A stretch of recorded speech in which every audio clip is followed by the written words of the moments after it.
Prove your joke. Okay, now for our last comedian of the night. He is Colombian slash American, coming all the way from Queens, New York, and he's gonna be closing our open mic night. So please give it up for Adrian Manzano. Gracias, give it up for Stephanie. Awesome, yeah. Thank you guys for coming out. I'm the last one.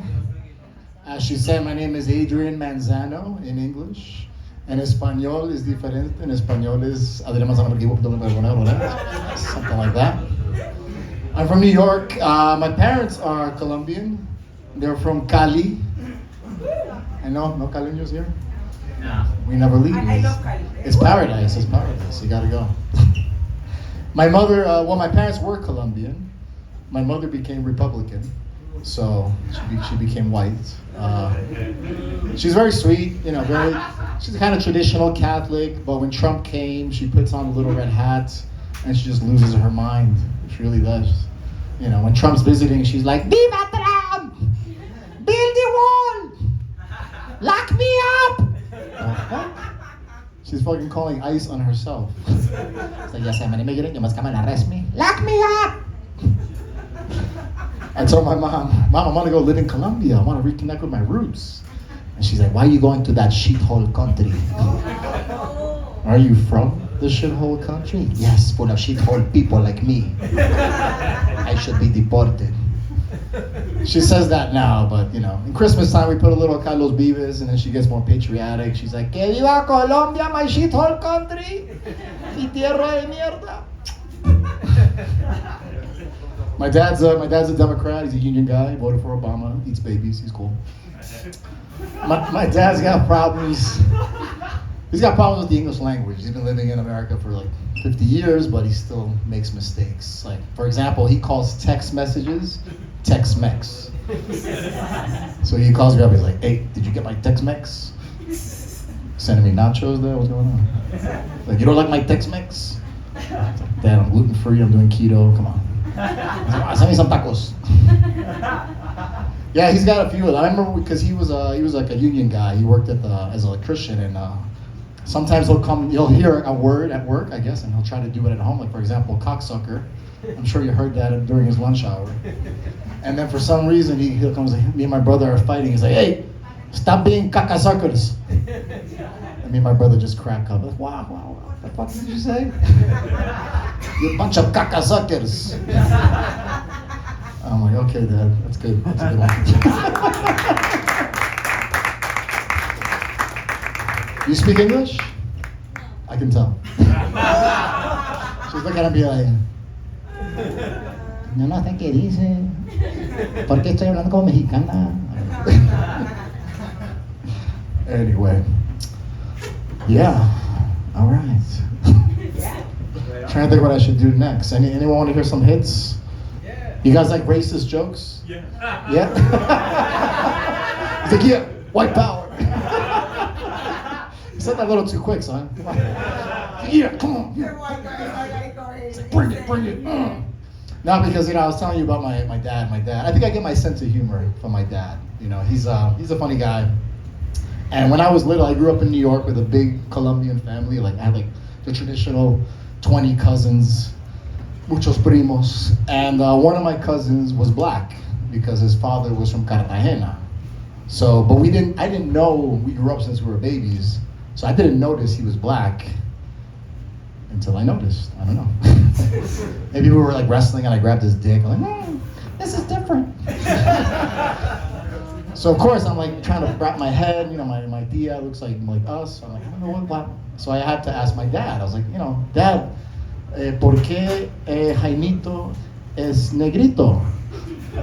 And my dad's like, he's like, oh yeah, the reason why Jimmy's black is because they left him in the oven too long. And I think I'm like 8 years old when I asked this, so I didn't quite understand. So I just had more questions. I was like, wait, so why did they put the baby in the oven? He's like, because it's cold. You know, the baby come out, it's hot inside the mother, and it's cold, so they have to, you know, put it in the oven to heat it up. You know, and then your tia was talking to the doctor, so he didn't hear the ding on the oven. Your cousin stayed a little longer. That's nothing. My cousin in Palmira, he stayed 40 minutes and he came out blue. He looked like Captain Planet. That's nothing. And I believed this for years, I swear to God. I told you that I didn't question. I was like, oh, okay, yeah, that makes sense, yeah. Later on, I told my cousin, I was like, hey, man, my dad says you were left in the oven too long. And then he cried, and we haven't spoken since. Yeah, it's been tough. All right, we have an Asian guy in the back. Yeah, give it up for Asians. Woo! Japan? Queens? Chinatown. I'm from Flushing. You know Flushing, right? Does everyone know Flushing? Everyone? Huh? Oh, the nanny. Yeah, the nanny from Flushing. Yeah. But that's like 80s Flushing. So, you know Flushing, right? So in the 90s, well, the thing about Flushing is Little Asia. So Queens is where all the immigrants live. There's a lot of Asians there. I didn't grow up in the Colombian part. The Colombian part is Jackson Heights. My grandmother was there. And then growing up in Flushing, I had a lot of Asian friends, and I learned how racist Asians can be against each other. It's like really crazy because in the 90s it was more Korean. Little by little, Chinese, like this guy over here, started coming in, multiplying, and I would hear my Korean friends talking like, oh yeah, these fucking Chinese, they're coming here with their ching chong, and their stinky food, and then the eyes like, I'm like, oh, stop, bro, come on, you don't gotta do that. You guys look exactly the same. You don't have to do that. I can't tell the difference, really. You look the same. Well, I can tell the difference if they talk, right? Because Korean's very soft. It's like Argentino. It's like Argentinian Spanish. It's like, 안녕하세요, 감사합니다, che boludo, And Chinese is more strong and abrasive, like Cuban Spanish. It's like, que hola, que hola. So that's how you can tell them apart. But I grew up with. I love Asian people. I love the culture. I went to Japan last year. Has anyone been to Japan? Yeah, I went for the first time. I'd never been to Asia, and I was excited. So I got to Duolingo. I'm learning Japanese. I'm like, "Yoshimasu, kamsahamnida, annyeonghaseyo." And then I realized I was learning Korean instead of Japanese. But Japan was beautiful. People are a little bit shy. They're a little bit kind of like respectful, and of course I'm very respectful to them. But at the same time, I'm an American. I'm gonna be like a dumb American. It's just gonna happen, So it's just inevitable. So I went to the onsen. You know what the onsen is? Yeah. What's the onsen? The place where people go to bathe naked together. Yes, you're surrounded by a bunch of naked Japanese men. Old, generally. Yeah, old too. Yeah, little saggy balls. It's great. Now it's a beautiful cultural experience, and I enjoy it. It's beautiful. Like they have like waterfalls. Of course, everyone's naked. It's great, and everyone's looking at me like, oh.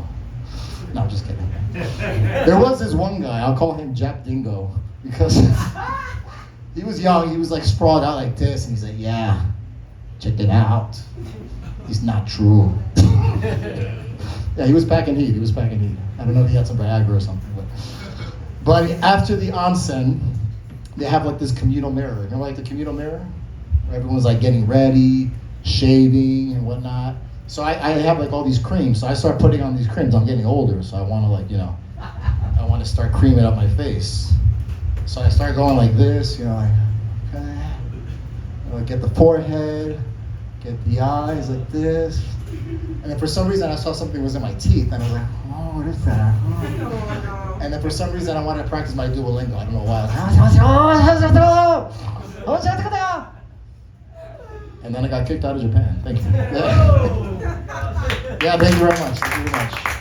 Do I have more time or? More time? All right, let's see. Who likes Bad Bunny? You guys like Bad Bunny? The Colombians? You're a fan? Bad Bunny?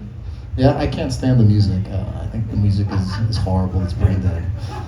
But I do appreciate the man. I think it's very important that we support Latino artists that have Down syndrome. I think it's. ¿Entendiste? No. How do you say that in Spanish? Síndrome de Down. Hay que apoyar los artistas con síndrome de Down, Because he didn't speak Spanish. He they found him in Pennsylvania working at a Goodwill, and he's like, You want to be the next reggaeton singer?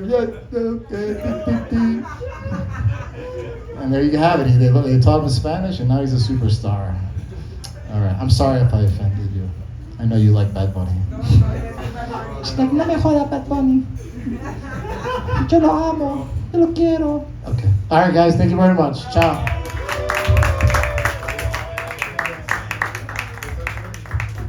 Okay, that was Adrian Manzano from Queens, New York. And on that note, we are ending our open mic night. Bueno, ¿sí aprendió inglés, amiga? ¿Sí? Bueno, ¿aprendiste inglés, amiga? Ah. No importa, no importa. Okay, let's teach these guys some Spanish in what's left of the night. We have awesome music, awesome food, awesome drinks. We have an awesome terrace. You're allowed to smoke, so stick around for the party. Thank you so much for coming. A few announcements before we wrap up. The first one and the second one is that we are gonna have our English show in La Corte in Laureles, and we're gonna have double show coming up on the next 2 weeks, on the 16th and on the 23rd. So you are more than welcome to come join us. We're gonna have great artists joining us, and also a very special guest joining us on the 23rd. So please join us, tell your friends about these shows in La Corte.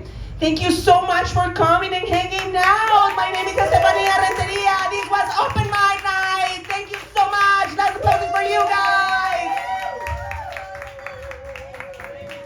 Que empiece la fiesta.